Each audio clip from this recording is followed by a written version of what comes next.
Hello everyone, welcome everyone. Now thank you for joining us today.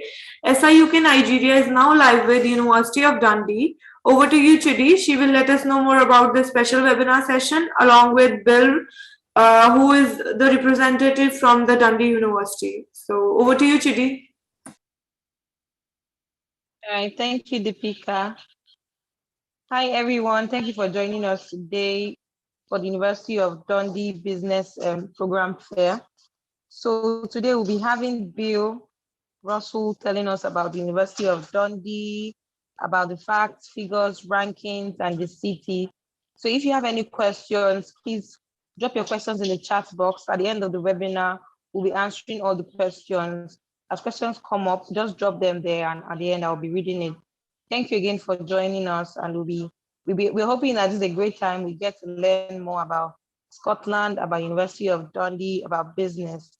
So now I'll be handing over to Bill, so Bill can take it up from here. Thank you, everyone. Thanks very much for the introduction, and thank you everybody for joining us today. I'm Bill Russell. I'm the Associate Dean for International and Admissions in the School of Business at the University of Dundee, and closely involved in all of the programs, whether they be undergraduate or master's programs at the university.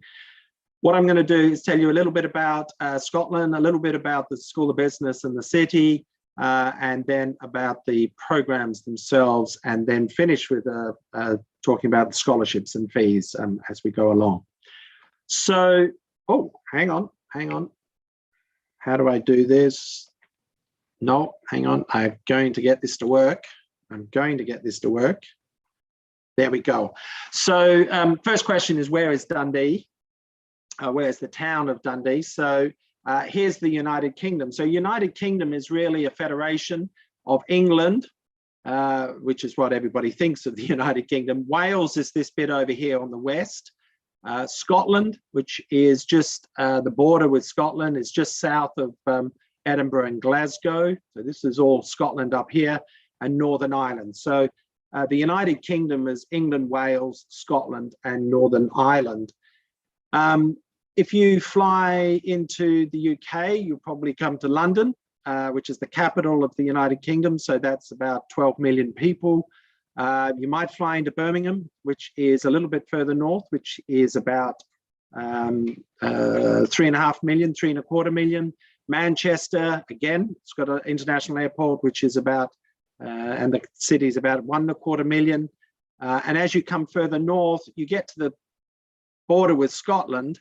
Edinburgh is the capital of Scotland. So Scotland only has 5 million people in it. England has about 55 million people. So Edinburgh is the capital of Scotland, and it's about 750 million. Glasgow is the biggest city, and it's about 1.25 million people. Two biggest international airports are in Edinburgh and Glasgow. And then you will do a transfer from Edinburgh and Glasgow. It takes you about an hour and a quarter to get to Dundee. And Dundee is just on the north side of the Tay estuary, and it's got quite a nice view over the Tay. The Tay is the second biggest flowing river in the United Kingdom.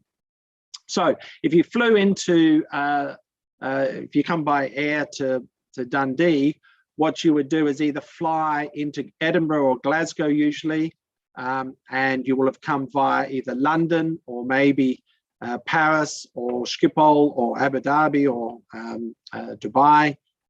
So you would come through a stop somewhere, and you would end up in Edinburgh or Glasgow and then transfer to Dundee. Down the centre of the country is a mountain range. And so on the west coast, it's quite wet. And on the east coast, it's quite dry. Most of the weather is coming off the Atlantic. So Dundee is relatively dry. It's about 27 inches a year in rain. It gets down to around about 0 in winter. It doesn't often go below that. Sometimes you get a little bit of snow in Dundee, but when there is snow in Dundee, there's snow in the highlands, which are the mountains up here. And the students make good use of that. They will very quickly get into a group, hire a car and just drive. It only takes a couple of hours to get up to the ski fields. You hire your skis and your equipment, and then you just go skiing for the day and then come back. So the students make very good use of that. Otherwise, you can explore Scotland, beautiful countryside. or Edinburgh and Glasgow are big cities, or you can look, most students will go down for trips to London or Birmingham, Manchester, or they'll go into Europe. So they use Dundee as a base to be able to explore Europe, and Europe's a lot of fun to explore as you're going along. The business school itself is relatively new. It's only about 7-8 years old. It's been growing very, very quickly since it was formed. So it's made up of 3 parts: the economics and international business, accounting and finance, business management and marketing. And those 3 parts had already been existing for a long time. Economics goes all the way back to the late 1920s. Accounting goes back to the beginning of the 1930s.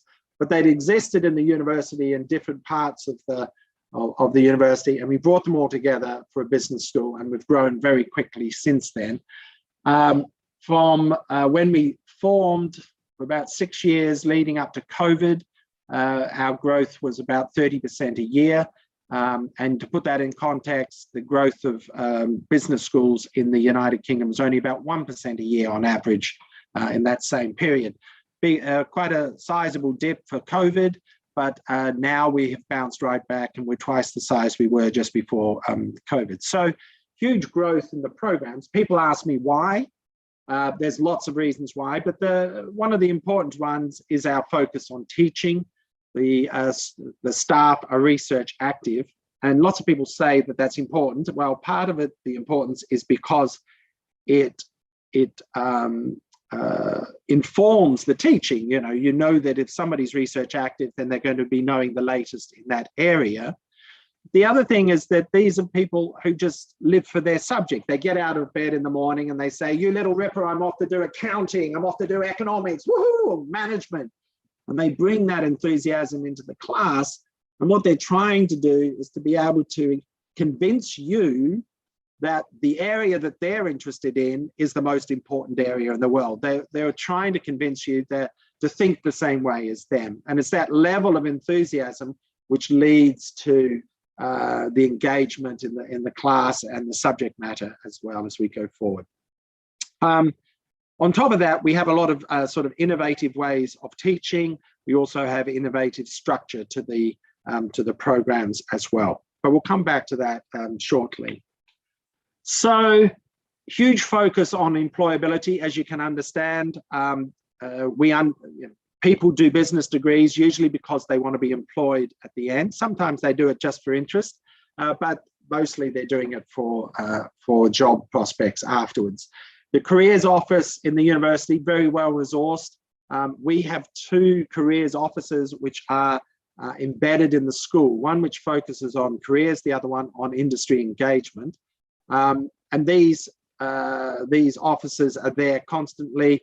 They help you with setting up your CV, in applying for jobs, talking through what your strategy should be. And then once you've got interviews, and helping you to be able to prepare for the interviews themselves with mock interviews and the likes as you go along. These careers officers are embedded into the modules as well, so they come and talk about particular aspects of careers when it's relevant to the modules that you're on as well. Internships are available on a number of our programs, and we'll tell you those as we go along, but also through the careers office. A lot of students organize internships in the summer months as they go through their undergraduate degree. And then there are shorter internships on some of the modules as well. Engagement with professionals in industry, really important. The industry engagement careers officer organizes talks which are embedded into the modules that you're dealing with. So we have interactions with lots of industry professionals, but also consultants who will come along and talk to the students. And these are hugely beneficial. This is a way of being able to link what you're learning in the class with how it works in practice. And quite often these people who come and talk to you are actually telling you a slightly different story. They're telling you a story on a personal level. They're saying that, yes, what's important is your development in skills and understanding, which you gain from your program. But there's this other dimension to your success, which is about your own personal development and being engaging and being interested and being able to think out of the box and doing other things as they go along. So it's marvelous to watch these industry giants come and talk to us as we go along. Lots of the programs are accredited for employability reasons, incredibly important because it's a signal to employers about the quality of the program, but also about the particular skills you have. The alumni office, we have an alumni officer embedded in the school as well, and they will be in contact as you're going along. There's opportunities for you to be ambassadors and to be able to stand up and speak about the school, either online or in person.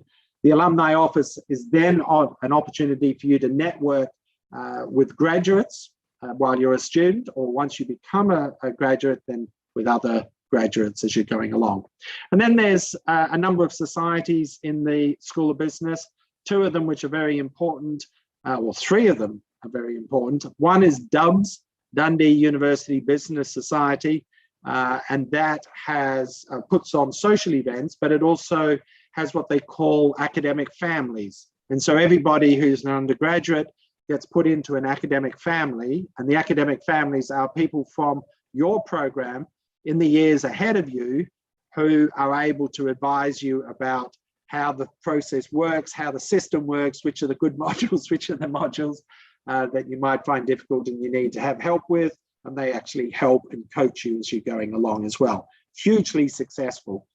Two other societies. One is the Investment Society, and this focuses on managing investment portfolios, and they have workshops and people who come from industry to come and talk to you.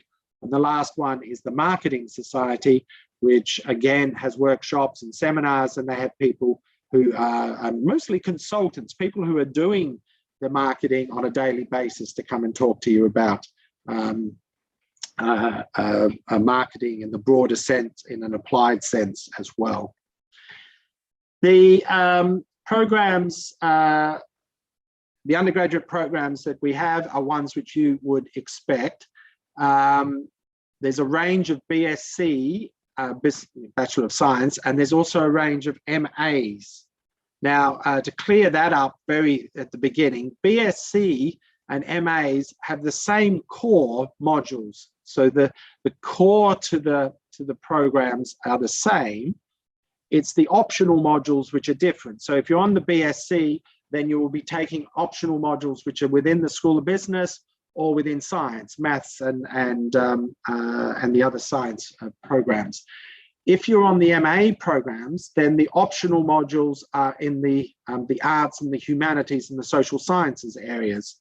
And so the difference really is in the options that you take. Having said that, I should also say that the Scottish undergraduate business programs follow the Scottish model, which is that there is a 4-year degree. Now, the 4-year degree is reasonably general in the first 2 years. Some of them are more specific. So in the case of business management and finance and accountancy, they're much less general. They're quite specific in what you take. But the other programs like economics, international business, financial economics are quite general in the first 2 years. And then in the last 2 years, they become very focused on the subject matter that you're graduating with. So when we say the options are in either arts and social sciences or in science, these options are really in the first 2 years, mostly. There's some in the 3rd and 4th year, but they're mostly in the first 2 years as you're going along. So a lot of the programs have a September start, or all of the programs have a September start, but there is also a January start as well in lots of these programs. So in the BScs, economics, BSc International Business, Financial Economics, Business Economics with Marketing, the Business Management, the BFin in Finance, the BIFin in International Finance, all of these programs have a September start, and they also have a January start as well. And it doesn't matter which one you join in. The January start is slightly different in a couple of ways. The first is, if you start in January, then you're only charged half of the full fee or your international fee in the first year. And you also, in the first 3 semesters, you will do 1 extra module in each of those semesters. Now, 1 extra module is not difficult as it goes along. So in those first 3 semesters, you do everything the same as everybody else, but you do 1 extra module. And so at the end of your second year, which would be after 3 semesters, end of your second year, you're in exactly the same place for years 3 and years 4, where you are able to, and that's where you get your degree awarded the last 2 years. So by starting in January, it's half fees in the first year, but after 3 semesters, you will have caught up completely, and then you're just the same as everybody else. The MA programs are the same titles as above, and the BAc accountancy only have September starts. And there's all sorts of different reasons. The BAc accountancy one has accreditation issues, and so you need to be able to do the modules in the right order as we're going along. So January start and September start. Last year, there were more students who started in January than they started in September. January gives you all sorts of advantages. You can come earlier, find your accommodation, settle in, get yourself ready. You can come and do English language if you have to have it. In your cases, it's probably not necessary, but you can also get all your arrangements in place, have a small break after your university, make sure that you have all your transcripts and everything else in place before you come. It's a much more relaxed approach to coming. And as I say, more students joined us in January last year than they did in September the year before. The undergraduate programs, there are 4 what we call in-practice degrees. Now, these only exist at the moment in years 3 and 4. And so these in-practice degrees are professional, focused, applied programs, but they include an internship, an 8-week internship funded by the School of Business in China, Vietnam, Mexico, or here in the UK in Manchester. And these are only available in years 3 and 4. And the way that you would get onto those is that you would transfer across after starting on one of the other programs first, and then step across into the in-practice programs at the start of year 3 as you go forward. So professional focused, applied focused, and then the 8-week internship, which is managed by Pagoda Projects, paid for by the School of Business, and that pays for the internship and your accommodation when you're overseas. If you take a Manchester option, then the firms will pay you. It won't be a huge salary, but they will pay you enough so as to pay for your own accommodation. And Pagoda Projects will organise the accommodation with you as well. The fees and scholarships. So the tuition fees for the undergraduate programs are $19,500 per year. There is a Discover Dundee scholarship of £2,000, which is awarded universally, and that's really in response to COVID. It's only for the years 2022, 23, and that £2,000 would be carried through as you go through to your other years as well. It's not just for the first year.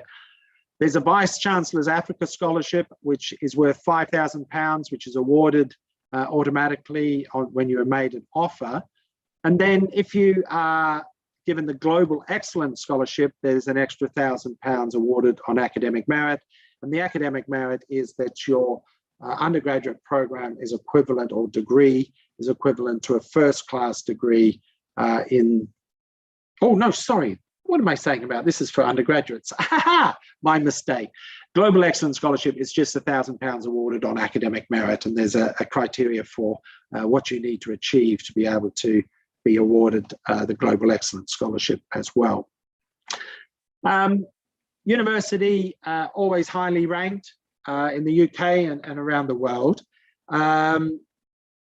The ranking which I find most important, impressive, is the student experience. We're always ranked in the top few in the United Kingdom for student experience, and the top 1 or 2 in Scotland for student experience. And there's a number of reasons. I think there's 3 reasons for why that's the case. The first one I've already mentioned, which is our focus on teaching. and employability. We make sure that that's at the heart of all of our programs. The second reason is the geography of the campus. So the campus is small and compact. It's right next to the city centre. The accommodation for the university is either on campus or right next to the campus. If you don't live in university accommodation, then you will live very near to the university in what we call the West End. People don't buy cars. They don't even buy bicycles. They just walk to and from the campus, or they walk into the city, which is only right next door. If you want to go further away, then you can walk to the railway station or to the bus station. There is a small airport, but the flights in and out of that are reasonably expensive. They're mostly for business people per Dundee airport. But if you want to go further away, then you will go to the bus station or the train station, which is only about 8 minutes walk away from the campus. So it's a very small, compact campus, which gives the feeling of being a very strong community, and all of the feedback is about the community spirit of the students themselves. The city itself is not very big. Capital is Edinburgh with 750,000, but Dundee is about 150,000 people. Most likely you will have come from a very much larger city, but 150,000 people makes it large enough to have everything that you need for a student. It has all of the shops and the nightlife and all the rest. It's also an old port, and so it's not a big port anymore, but it used to be a port, and so it's got a very multicultural background.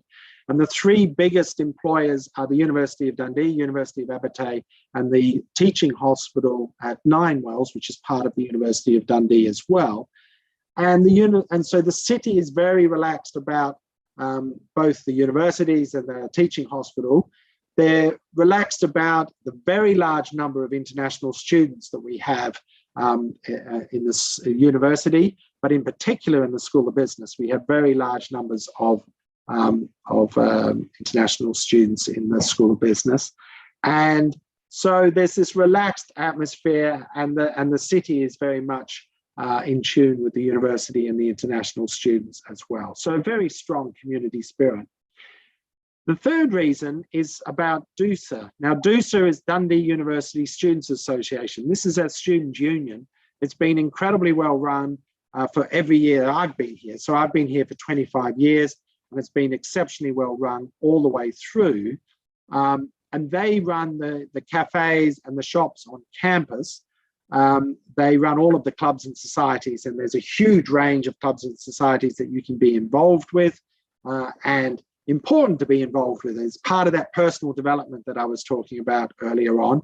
But most importantly, they're involved in all of the feedback. So the feedback on the module level, on the program level, on the school level, and at the university level is all managed by DUSA.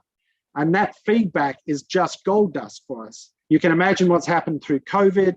We had to make lots of decisions, change things very, very quickly in response to changes in government regulations and directives.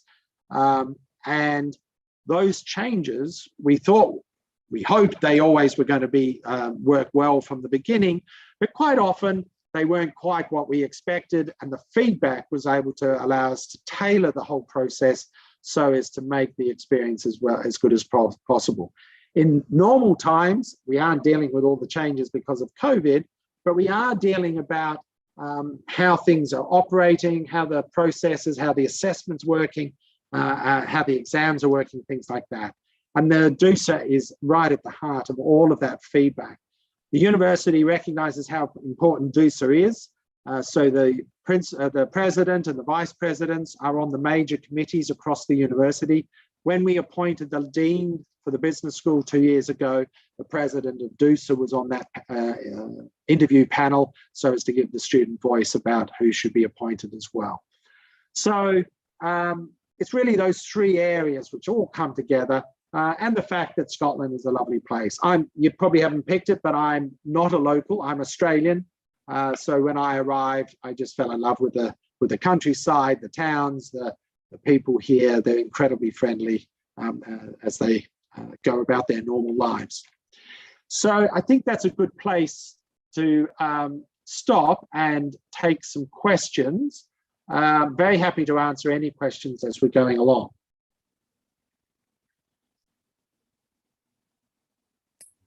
Thank you, Bill, for such a knowledgeable presentation. Now, my colleague from Nigeria team, she'll be taking over, like stepping in for the Q&A session. Okay, thank you. Over to you, Chidi.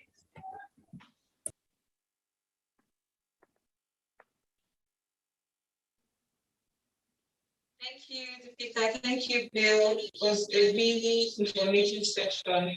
And I hope students are now looking out to studying at the University of Dundee, the scholarship opportunity and everything that Dundee has to offer. Okay. So the scholarships, one of the nice things about the scholarships that I set out are that they awarded automatically with your offer. So there's no further application for the scholarship. So as I say, Discover Dundee is worth £2,000 of each year of your fees, excepting if you join in January. Sorry, I should say that if you join in January, you're paying half fees, and so there's no scholarships involved, but you have scholarships awarded for years 2, 3, and 4 as you go forward, okay? So it's not in the first year, but the other years you are. But the scholarships are awarded automatically with your offer, and so you will find out about the Discover Dundee £2,000 scholarship with your offer.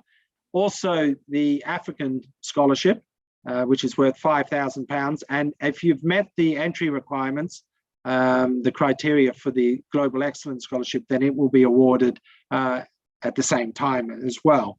So in a sense, once you get your offer, then you have pretty much all of the information about the university that you need.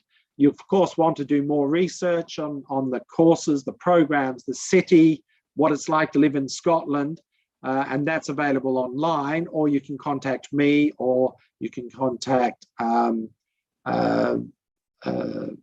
SIUK in who you're working through as well, and they're able to give you updates about what's going on in Scotland, or put you in touch with people who can answer specific questions about the program as we're going along.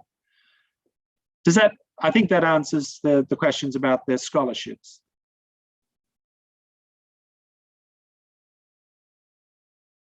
Judy? Yeah, just 1 second. Yeah. Bimbo, can you hear me? Yes. No, Bimbo, can you hear me? Oh. Okay, I think Chidi has some technical issue with her laptop. Oh, so I'll take over for the Q&A session, no worries. So the next question, the student is asking, hey, I have completed my BBA in 2015 and I have 5 years of marketing experience. Can I apply for a master's in business marketing? Yes, you can. You're absolutely right. So we have the MSc International Marketing Program, which has 5 pathways: international marketing and branding, international marketing and or international marketing itself, international marketing and branding, international marketing and finance, international marketing and management, international marketing and digital and social media marketing. These are all what we call conversion degrees. So you're absolutely able to join those programs going forward. The master's programs, those conversion master's programs, have an internship as part of the offer. So you can do your project either as an internship or as an extended essay, or you can do what we call a research consultancy report. So definitely you can apply for the master's program, yes. Thank you, Bill. The next question. Do you have student accommodation, and how, if so, how does it work? So when you apply and you're made an offer, then you will also be given details about how to apply for the student accommodation. Student accommodation, very high quality. It's a single occupancy, so only one person per room. You have your own ensuite, bathroom facilities, so it's not communal bathrooms. There's opportunity for cooking and eating areas. The students tend to tell me, or what the students tell me, that it is slightly cheaper to live in private accommodation. If you're coming for 4 years, a lot of students will start off in the university accommodation just because it's easier, and then for the last 3 years they will go with their friends and live in accommodation which is within walking distance of the university, and also very well, slightly cheaper, and you have the fun of hanging out with a whole lot of people at the same time. Deepika? Thank you. The next question. I have 3 years of experience in online marketing. Can I apply for graduation in business? Is there any special course for like 1 year duration? So does that person also have an undergraduate degree? If they yes. well, if they have an undergraduate degree and some experience, yes, you'll be able to apply for any of the what we call the conversion degrees. So you can be helped with this. The conversion degrees are MSc International Business, MSc Management, MSc International Banking and Finance, MPhil International Finance, MSc Islamic Finance, MSc, there must be one more, International Marketing. So those are all of the conversion degrees, and you're able to apply for all of those. They all have pathways so as to signal your skills and your employability and interest to your employer, and they have the internship as well. Maybe I can put a link. Am I able to put a link into the chat box here, which allows people to find out about? Yeah, please share the link. I'll share it on the YouTube YT stream. Yes. Okay. So next question while I'm looking for the link, shall I? Yes, please. Next question. Okay. Are IELTS necessary to apply abroad, or do you accept Duolingo score instead of IELTS? There's a whole range of English language requirements. So here comes a link which allows you to find out about the master's programs. And if you go to that page, the students can explore each of the master's programs, and it's got videos and testimonials and things like that as well as you go along. Deepika, sorry, what was the question again? It was about. Just 1 second. Let me read that question again. Yeah, they're asking about the IELTS score is necessary, or do you accept any other? Yes. So the standard IELTS entry is 6.0 and 5.5 minimum on each of the components, excepting writing, which has to be 6.0. However, there are alternative ways to meet your English language requirements. So that's on the website, and you can find that out for, you can drill down so that it's for your country, and then you can find out exactly what the requirements are. If you think you've got a slightly non-standard English qualification, then you can ask admissions through SI UK. You can ask admissions for information about whether or not it's a suitable way of getting to cover English language requirements. Thank you, Bill. The next question. Who are the top employers after completing the master's degree in management?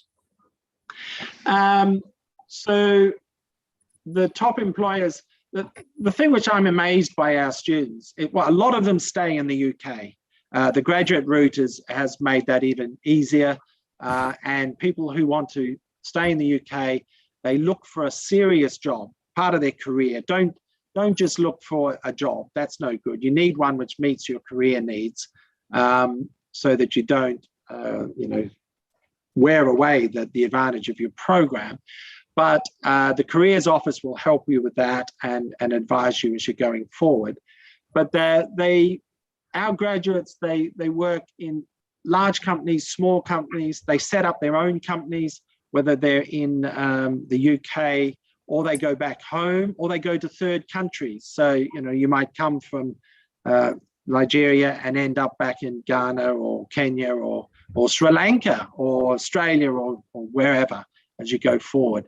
It's just an amazing range of companies which people go into. But the important thing is that where we expect you to be in a few years is that we expect you to be in sort of middle management roles in wherever you are. And when we review our students, our graduates, that does tend to be exactly the story that we see. They're in areas which are relevant to their degree, and they're in sort of middle management as they go along after about 5 to 10 years. Thank you. The next question. Can Nigerian use their WAEC result? I'm not entirely sure, and I'm sorry not to be able to answer that completely. Do we have somebody from admissions on the line at the moment? Chidi, could you please help us with this question? Chidi, can you hear me? I think, yeah, she can. Yes, hi, Deepika, I'm here too. Okay, so WAEC is an English exam from Nigeria.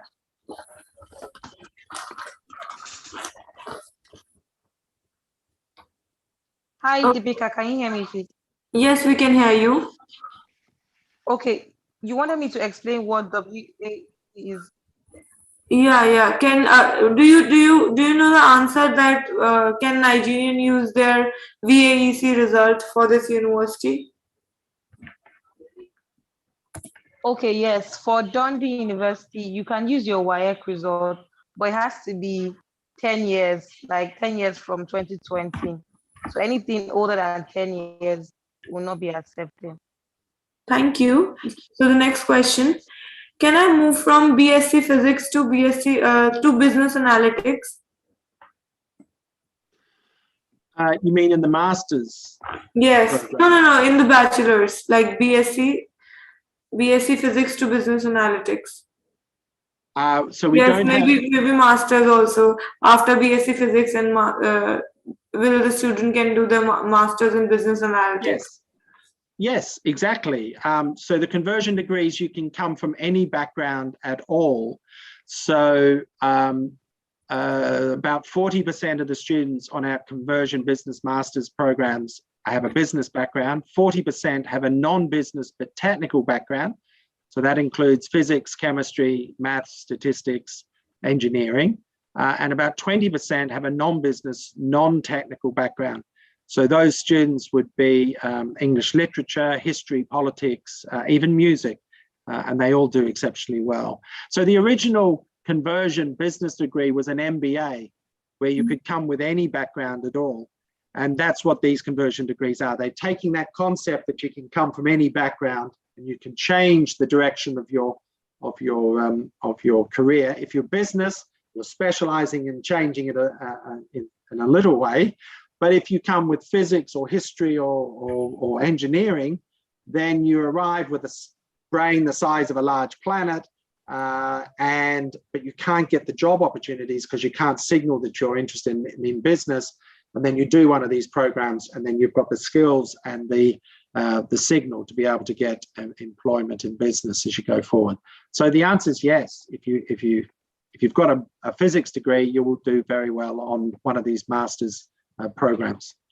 Thank you, Bill. The next question. How flexible is tuition fee payment at Dundee, considering that the tuition is a bit on higher side? Okay, so yes, the fees are relatively high, but I think once you've factored in the scholarships, it brings the fees down to a manageable level.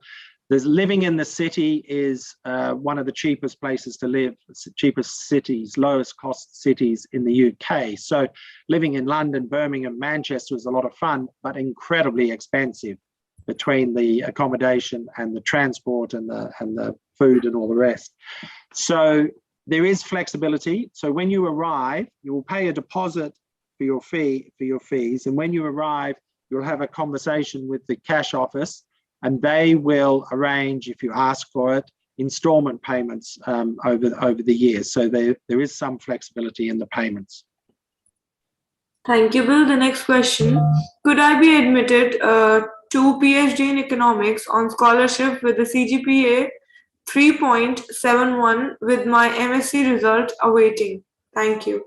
So you can apply for a PhD in economics with a high CGPA. That's fine. The scholarships, there aren't a range of scholarships from the university, but if you're able to arrange a scholarship outside, of course, you're most welcome to come. So you would make an application, you would put in a research proposal, and then that would be considered on 2 levels. Firstly, are you a strong enough candidate? And if the answer is yes, then your research proposal would be shared with people in economics who would then choose to be the supervisor to go forward. So there's not a wide range of scholarships, unfortunately, for PhDs from the university, but if you have access to scholarships elsewhere, then that's fine. Thank you, Bill. The next question is, do you have accommodation for students with family? University accommodation at the moment doesn't include accommodation for families, unfortunately. It's something that the university is particularly looking into at the moment. Otherwise, families tend to live in the West End, which is very close to the city and also to the campus. It's right next door to the campus. The other reason why they live in that area is that the schools are very good. And so families live there so as to have access to the schools. There are other areas of the town with very good schools. And when you arrive, you can ask for information about that, or even before you arrive, so that you can be in the right catchment area for your children to go to school. Next question. What about the admission process for MBA? What is the average age of student attending your MBA? And what about the post-study work visa? Right, so we don't have an MBA, we have an MSc in management. The average age, I guess, is mid-20s. It's around about mid-20s. So most students will have had a few years of work experience before they come onto the program. It's not a requirement of the program, but it just turns out that way. The biggest recruiting countries at the moment are China, India, Sri Lanka, Ghana, Nigeria. In fact, Nigeria is the second largest recruiting after India at the moment. And then there's large numbers also from Bangladesh, Indonesia, did I say Sri Lanka? And then the Middle East as well. And of course, Nigeria and Ghana as well. So wide range of backgrounds of students that come to Dundee. Thank you, Bill. The next question. How does application to PhD work? Do I need a supervisor first? That's a good question. And the answer is no. So you make the application, which includes your research proposal, to the university. And then, as I say, it'll be screened to make sure that you're of suitable standard. And after that, if you are of suitable standard, then you will be shared with the faculty who get to see your research proposal, and they can choose to supervise you as you go forward. Just a second.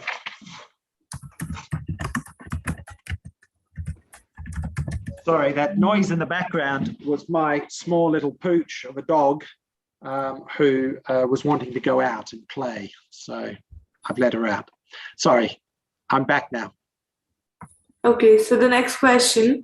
Can I apply for a BSc in my high school certificate at 34 years of old? Like I am 34 years old. Yes, age is no...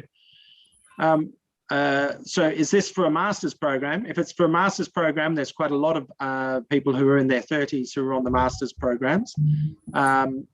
If you come into the undergraduate programs, there are some older people on the undergraduate programs as well, the bachelor programs as well. Age is no problem at all. Thank you, Bill. The next question. Do you have masters in business psychology? No, sorry, we don't. Thank you. The next question is, what is the minimum entry requirement for a class 12th graduate? Class 12 graduate, are you saying that's an undergraduate? That's a bachelor's? Yeah, undergraduate. Yeah, undergraduate. The minimum entry into the master's programs is, minimum entry onto the master's programs is the equivalent of what we call a 2-2 here in the UK. And on the website, you can put in where you are from, what country your qualifications from, and that will then tell you what is the minimum that you need to be able to enter onto the master's programs. Thank you, Bill. The next question, will there be any assistance with the part-time jobs by the university? Yes, the Careers Office helps you find part-time employment, and so does the Student Union, DUSA, has a website, and also they have activities which help you find part-time employment. Part-time employment is not difficult to come by. The whole town works on the basis of there being students to do part-time employment, and the employers understand that you have to be flexible. They have to be flexible because of your education needs. So part-time employment's relatively straightforward. If you're on the undergraduate program, then the UKVI, United Kingdom Visa and Immigration Rules, have it that you can work for a maximum of 20 hours per week during term time, and then unlimited hours during your holiday time. If you are on a master's program, then UKVI say it's 20 hours per week for the whole year, because they see the summer term as being part of your education as well as you go along. I would never recommend 20 hours though. The game that you're playing is to get as good a degree as possible when you leave. If you work up to about 10 hours a week, that doesn't seem to affect your education at all. But people who are doing 20 hours a week, it does start to affect their education and becomes difficult to do very well as you're going along. Thank you, Bill. The next question. I think there was also a comment about the graduate route. So Yeah. The graduate route, as I say, you should look for a career job, not just a job, and which means that students who are thinking of the graduate route for their career, the start of their career, they go and make very good use of the Careers Office, and they get advice and they get support and help going forward, so that you can start with a really a proper job which is linked to your linked with your career, but also linked to your program that you've been on. So in the United Kingdom, as in most of the Europe and United States, Australia and the like, when you're applying for a graduate position, the process is quite drawn out. It'll have multiple rounds of interviews, and it will be dragged out over quite a long period of time. And so if you're looking for employment after you graduate in the UK or in Europe or anywhere, then you should start that process early on in your master's degree, or certainly at the start of your 4th year of your undergraduate degree. Thank you, Bill. The next question. I want to make inquiry for a professional master's at University of Dundee. Process and requirement need will be appreciated. So when they say professional masters, do they mean professional accountancy? Is that the program they're thinking about? No, for any professional course. Like what is the process of and the requirement needed? Oh, I see. So you mean an executive program. So Yeah. we don't have executive programs of that type where prior learning or prior experience is needed. So I think they're talking about going on to an executive MBA or a program like that, where you need to be middle management or 10 years experience. So I think that's not what we have. We have one program called a Global MBA, which is a top-up MBA program, where if you have a postgraduate diploma, then you can join the postgraduate the global MBA, which is only 100 credits and it's only £7,000. But you need to enter onto that, you need a postgraduate diploma in management, so as to be able to get onto the program. Thank you, Bill. The next question. Do you have January intake? Can I defer my September application to January? So all of the master's programs have a September intake and a January intake, and it's very easy to defer. For the undergraduate programs, 7 out of 8 of them have a January intake. The only one that doesn't have a January intake is the Bachelor of Accounting. Thank you, Bill. The next question. Do you have any information on average earning post completing your master's program from the university? Yeah. Yeah, that's very difficult information to come by. Most people, surveys are very difficult to use to find out that information. If you're on a very high salary, you'll be very pleased to reveal that you're on a high salary. If you're on a low salary, then you're not. So it's very difficult to find that out. But in most surveys of master's graduates in general, it shows a very large premium for having got a master's degree still in business. There are a few degrees like, the professional degrees. So medicine and dentistry, law, nursing, and the business degrees, they all show a strong premium for having got a master's program. The premiums are slightly different across the different programs, but they all show a strong premium.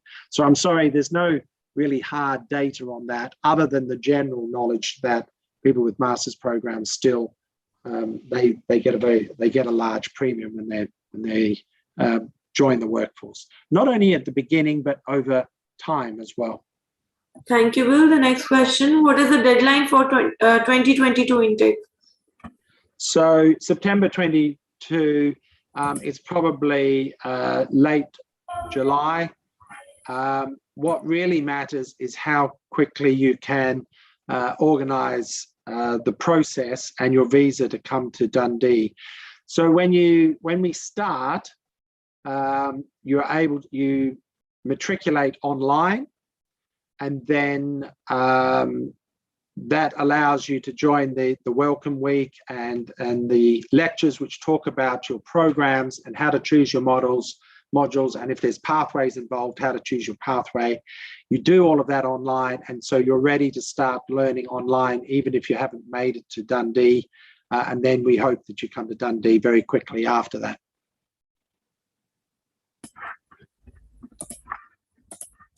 I have covered all the questions from the chat box. Many thanks for answering all the questions so well and sharing your knowledge with us, Bill. And now we are moving towards the end of the seminar. I would request if you have anything else you would like to put forward for the audience who are watching us right now. So Mohammed had his hand up earlier on. Did he have a question? Yeah, I already read his question. You did. Excellent. Okay. Thank you. So do you have any final words for the students? Yeah. So listen, it's been great talking to you all. I always enjoy talking to people around the world. It's one of the strange things that COVID has brought us, is that I get to talk to people in different countries all the time, and that's enjoyable. I'd like to be able to travel, and no doubt I will be traveling again very soon as the rules are changing. But people ask me about, what does it mean to have to be an international student overseas? And I think about this on lots of different levels. One of them is the employability level. It's just an incredible signal to your employer that you are somebody who picked yourself up and went and lived and worked and was successful in a different environment. Now, not a huge difference. There's some differences, but not a huge difference between the UK and different areas of Africa, especially when English is such a common language. But you've picked yourself up, you've been a risk taker, and you've overcome any of these little problems which get thrown up. So that's an amazing signal to your employer. I think the second thing is that it gives you an opportunity to look at your own country and other countries through different eyes. So when I was in Australia, I thought I understood about Australia, but it wasn't until I left Australia and looked back at Australia through the eyes of my friends and my lecturers and other people who all have a different worldview, that I realized that there really is a different way of thinking about my own country and how my own country fits into the world. I think that's a huge learning experience, which makes you a better manager, better person, but a better manager, better person who understands trade and business on a global sense. And then the third thing is that it means that in some sense you're brave. I mean, when I was looking for a PhD, I thought of doing it, I should have done it in Japan. So Japan was the biggest trading partner for Australia. It also was dominated the finance sector. I did my PhD in macroeconomics, finance. And so I should have gone to Japan, but I wasn't brave enough. Instead, I went to the United Kingdom. And what that tells me is that when I look at all of the international students, I really do look at you in awe. I am so impressed. You guys are all much braver than me. And that makes you special in so many different ways, not only on a personal level, but also your employers will see that as making you special as well. So international, if you can undertake international study, always a good thing. It broadens the mind, as lots of people say, but it broadens the minds in so many good ways. And the friends that you make when you're here, you will keep for the rest of your life. I will see you with the same friends all through the years while you're with us, but then I meet up with you afterwards and I ask you, what about Jane or Frank or Ralph or whatever? You'll still be in contact with them as you go forward. So I think that's where I want to leave it, Deepika. Thank you very much for organizing the seminar this morning, or this morning for me, afternoon for you. And I hope to see you in Dundee. If you get to Dundee, knock on my door, tell me about your story, about how you got to Dundee. I will always enjoy hearing that. Thank you so much, Bill, for your kind words. To all the audience, if you have any further question, please feel free to contact the UK Nigeria offices. We'll be more than happy to help you. So in the end, thank you so much, everyone, for joining us today and spending your valuable time with us. Bye-bye. Take care.